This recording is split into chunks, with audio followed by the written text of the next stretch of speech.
ओम शांति। आज के अव्यक्त बाप दादा के महावाक्य 19 दिसंबर 2021, रिवाइज कोर्स 13/12/89। दिव्य ब्राह्मण जन्म के भाग्य की रेखाएं। आज विश्व रचयिता बाप दादा अपने विश्व की सर्व मनुष्य आत्माओं रूपी बच्चों को देख रहे हैं। सर्व आत्माओं में अर्थात सर्व बच्चों में दो प्रकार के बच्चे हैं। एक हैं बाप को पहचानने वाले और दूसरे हैं पुकारने वाले वे परखने के प्रयत्न करने वाले, लेकिन हैं सभी बच्चे। तो आज दोनों प्रकार के बच्चों को देख रहे थे। सर्व बच्चों में से पहचानने वाले वे प्राप्त करने वाले बच्चे बहुत थोड़े हैं और पहचान करने के प्रयत्न करने वाले अनेक हैं। पहचानने वाले बच्चों के मस्तक पर श्रेष्ठ भाग्य की लकीर चमक रही है। सबसे श्रेष्ठ भाग्य की लकीर है बाप द्वारा दिव्य ब्राह्मण जन्म की। दिव्य जन्म की रेखा अति श्रेष्ठ चमक रही है। पुकारने वाले बच्चे अनजाने भी मानते यही हैं कि भगवान ने हमें रचा है, लेकिन अनजान होने कारण दिव्य जन्म की अनुभूति नहीं कर सकते। आप भी कहते हो हमें बाप दादा ने दिव्य जन्म दिया। वह भी कहते भगवान ने रचा। भगवान ही रचता है, भगवान ही पालनहार है। लेकिन दोनों के कहने में कितना अंतर है। आप अनुभव से, नशे से, नॉलेज से कहते हो कि हमको बाप दादा माता पिता ने रचा, अर्थात ब्राह्मण जन्म दिया। रचता को, जन्म को, जन्म पत्री को, दिव्य जन्म की विधि और सिद्धि सबको जानते हो। हर एक को अपना दिव्य जन्म का बर्थडे याद है ना? इस दिव्य जन्म की विशेषता कौन सी है? साधारण जन्मधारी आत्माएं अपना बर्थडे अलग मनाती, फ्रेंड्स डे अलग मनाती, पढ़ाई का दिन अलग मनाती। और आप क्या कहेंगे? आपका बर्थडे भी वही है तो मैरिज डे और पढ़ाई का दिन भी वही है। मदर डे कहो, फादर डे कहो, एंगेजमेंट डे कहो, सब एक ही है। ऐसा दिव्य जन्म कब सुना? सारे कल्प में ऐसा दिन आप आत्माओं का फिर कभी भी नहीं आता। सतयुग में भी बर्थडे और मैरिज डे एक ही नहीं होगा, लेकिन इस संगम युग के इस महान जन्म की यह विशेषता भी है और विचित्रता भी है। वैसे तो जिस दिन ब्राह्मण बने वही जन्मदिन, वही मैरिज दिन है, क्योंकि सभी यही वादा करते हो, एक बाप दूसरा न कोई। यह दृढ़ संकल्प पहले ही करते हो ना। तुम्ही से खाऊं, तुम्ही से बैठूं, तुम्ही से सर्व संबंध निभाऊं, यह सबने वादा किया है ना। पांडवों ने, माताओं ने, कुमारियों ने, सभी ने वादा किया है। तो और कहाँ स्वप्न में भी मन नहीं जा सकता। ऐसे पक्के होना, वे कोई साथी चाहिए। सेवा के लिए कोई विशेष साथी चाहिए, तो साथी दिवस किसका मनाएंगे? सेवाधारी साथी का, वह बाप साथी है, उसका दिवस मनाएंगे। चाहे सर्विस करने वाले हैं, चाहे सर्विस लेने वाले हैं, लेकिन सेवा के समय सेवा की, फिर इतने न्यारे और प्यारे बनो जो ज़रा भी विशेष झुकाव नहीं हो। जो सेवा में मदद करेगा वह विशेष होगा ना। चाहे भाई हो वह बहन हो, जो विशेष सेवा करता वह विशेष अधिकार भी रखेगा। तो सेवा के साथी बनो, लेकिन साक्षी होके साथी बनो। साक्षीपन भूल जाता है तो सिर्फ साथी बनने में बाप भूल जाता है। साक्षी बन पार्ट बजाने की प्रैक्टिस करो।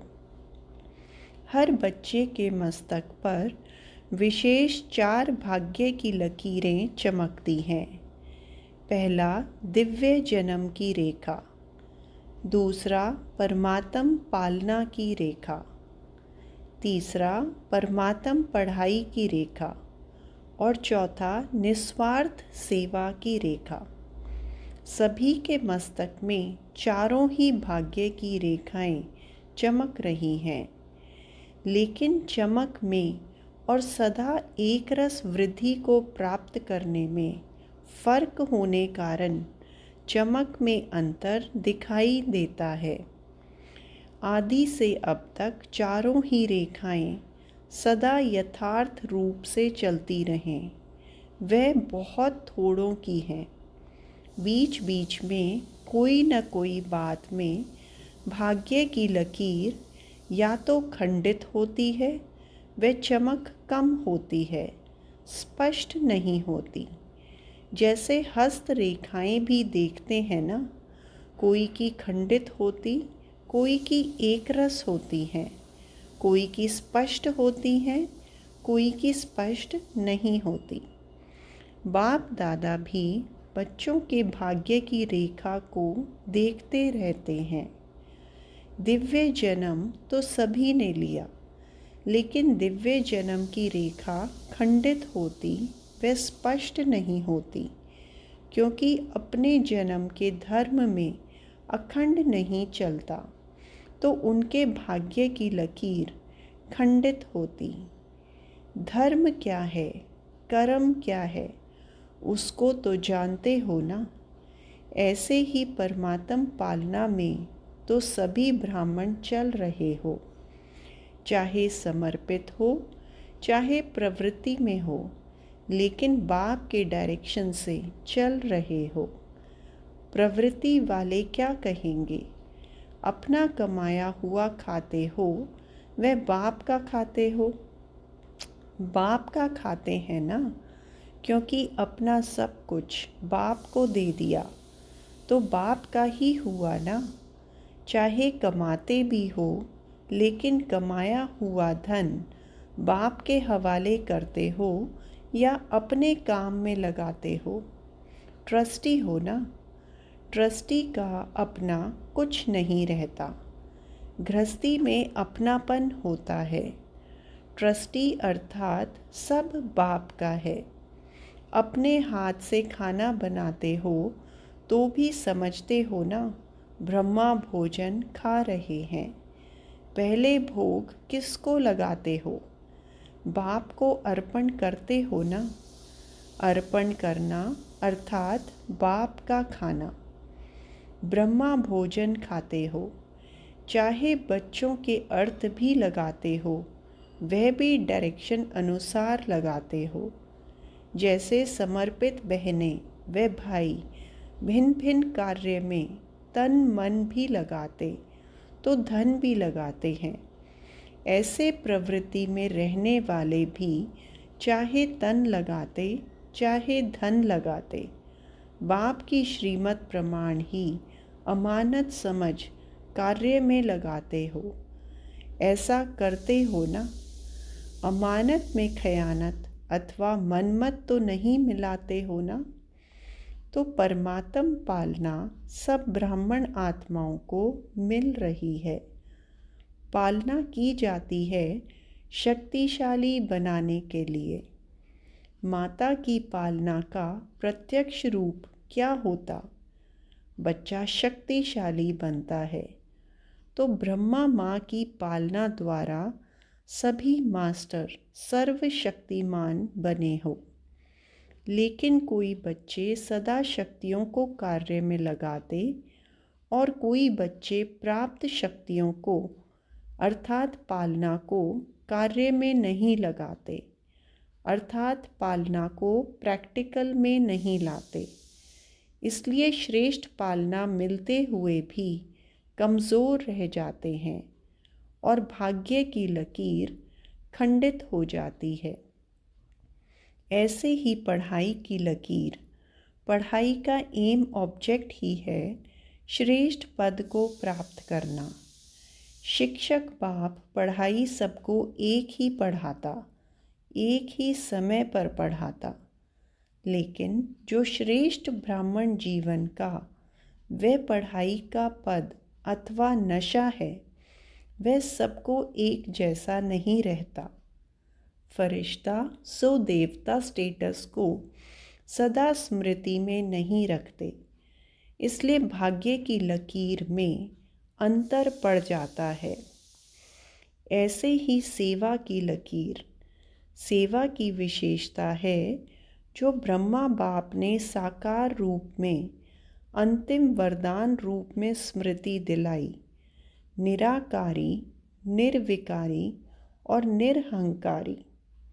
निराकारी स्थिति में स्थित होने के बिना किसी भी आत्मा को सेवा का फल नहीं दे सकते, क्योंकि आत्मा का तीर आत्मा को लगता है।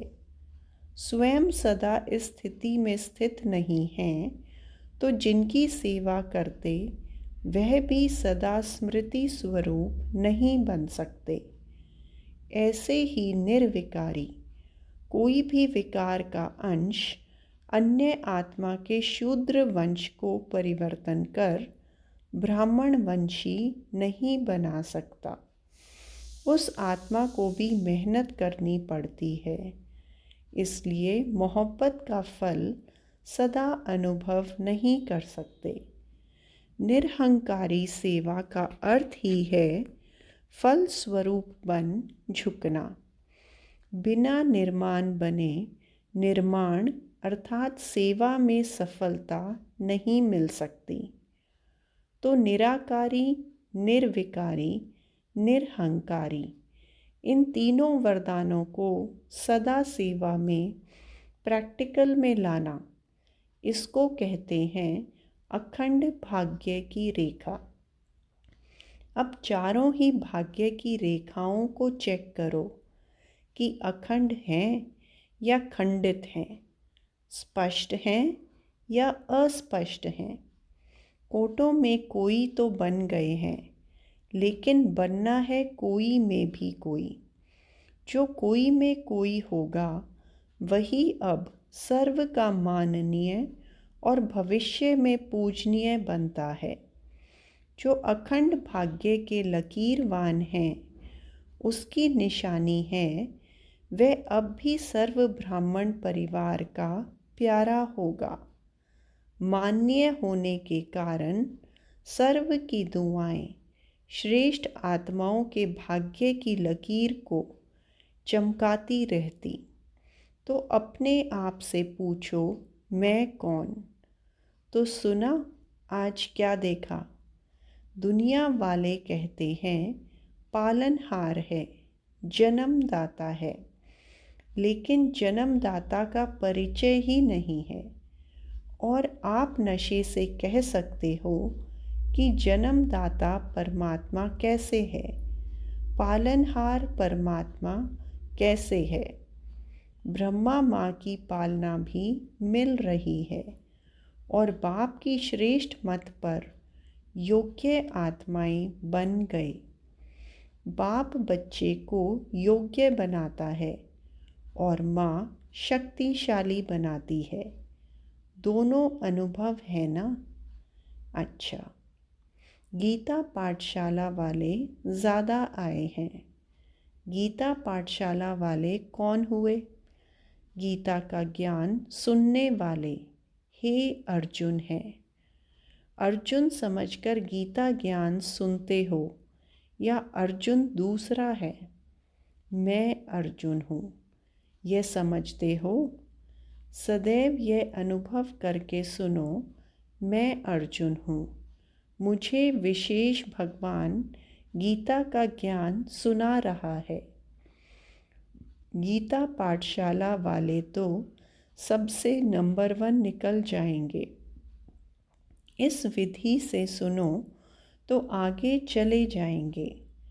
टीचर्स को बिज़ी रहने के लिए गीता पाठशालाएं अच्छी हैं। गीता पाठशाला चक्रवर्ती भी बनाती, बिज़ी भी रखती, वृद्धि भी अच्छी होती है। मेहनत कम लेते हैं, मददगार ज़्यादा बनते हैं। बलिहारी तो गीता पाठशाला वालों की है ना, इसलिए गांव वाले बाप को प्यारे लगते हैं। बड़े स्थानों पर माया भी बड़े रूप की आती है। गांव वालों को माया भी गांव वाली आती है। इसलिए बहुत अच्छे हो गांव वाले। ज़्यादा संख्या कहाँ की है, लेकिन अभी तो सभी मधुबन निवासी हो। सभी टीचर्स की परमानेंट एड्रेस कौन सी है? मधुबन है ना। वह दुकान है, यह घर है। ज़्यादा क्या याद रहता है, घर या दुकान? कोई कोई को दुकान ज़्यादा याद रहती है। सोएंगे तो भी दुकान याद आएगी। आप लोग जहाँ चाहो बुद्धि को स्थित कर सकते हो। सेवा केंद्र पर रहते भी मधुबन निवासी बन सकते और मधुबन में रहते भी सेवाधारी बन सकते हो। यह अभ्यास है ना। सेकंड में सोचा और स्थित हुआ। यह है टीचर्स के स्थिति की विशेषता। बुद्धि भी समर्पित है ना, या सिर्फ सेवा के लिए समर्पित हो? समर्पित बुद्धि अर्थात जहाँ चाहें जब चाहें वहाँ स्थित हो जाएं। यह विशेषता की निशानी है। बुद्धि सहित समर्पित ऐसे हो ना, या बुद्धि से आधी समर्पित हैं और शरीर से सारी हैं। कोई कोई टीचर्स भी कहती हैं योग में बैठते हैं तो आत्म अभिमानी होने बदले सेवा याद आती है। लेकिन ऐसा नहीं होना चाहिए, क्योंकि लास्ट समय अगर अशरीरी बनने के बजाय सेवा का भी संकल्प चला तो सेकंड के पेपर में फेल हो जाएंगे। उस समय सिवाय बाप के निराकारी, निर्विकारी, निरहंकारी और कुछ याद नहीं। ब्रह्मा बाप ने अंतिम स्टेज यही बनाई ना, बिल्कुल निराकारी। सेवा में फिर भी साकार में आ जाएंगे। इसलिए यह अभ्यास करो। जिस समय जो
सेवा का ही तो संकल्प आया, खराब संकल्प विकल्प तो नहीं आया। लेकिन कंट्रोलिंग पावर तो नहीं हुई ना। कंट्रोलिंग पावर नहीं तो रूलिंग पावर आ नहीं सकती, फिर रूलर बन नहीं सकेंगे। तो अभ्यास करो, अभी से बहुत काल का अभ्यास चाहिए, इसको हल्का नहीं छोड़ो। तो सुना टीचर्स को क्या अभ्यास करना है? तब कहेंगे टीचर्स बाप को फॉलो करने वाली हैं।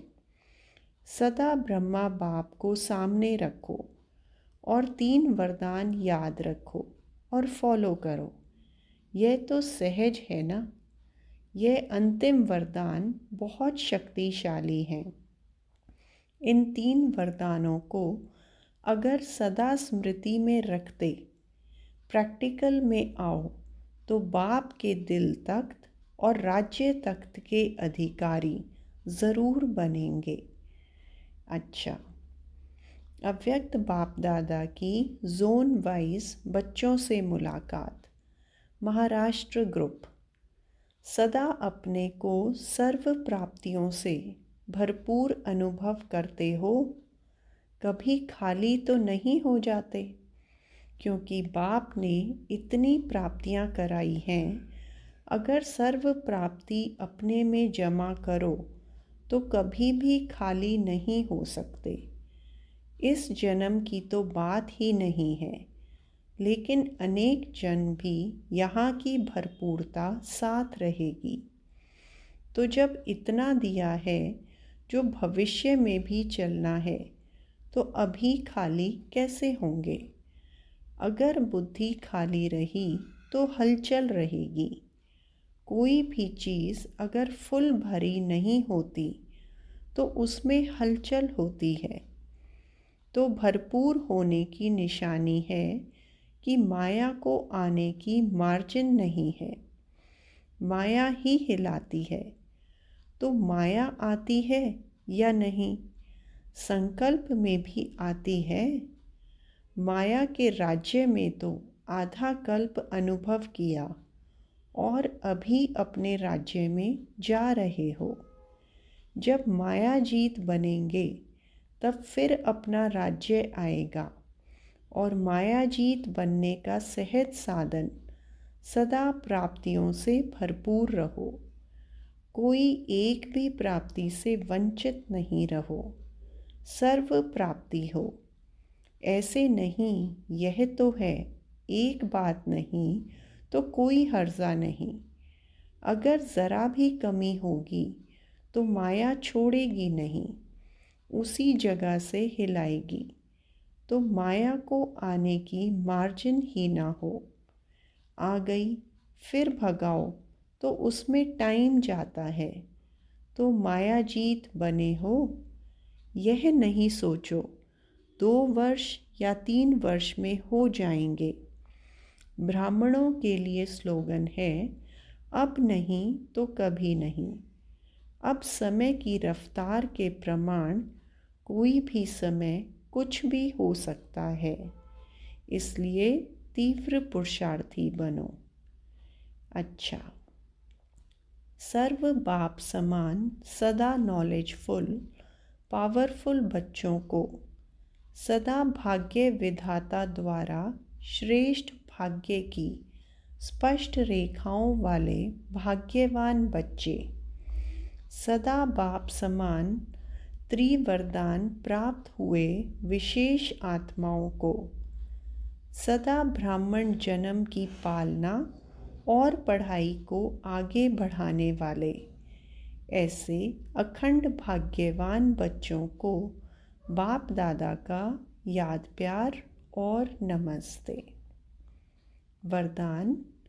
समय और संकल्प सहित अपने सर्व खजानों को विल करने वाले मोह जीत भव। जैसे बच्चे को सब कुछ विल किया जाता है, ऐसे आप लोग भी बाप को अपना वारिस बनाकर सब कुछ विल कर दो, तो विल पावर आ जाएगी।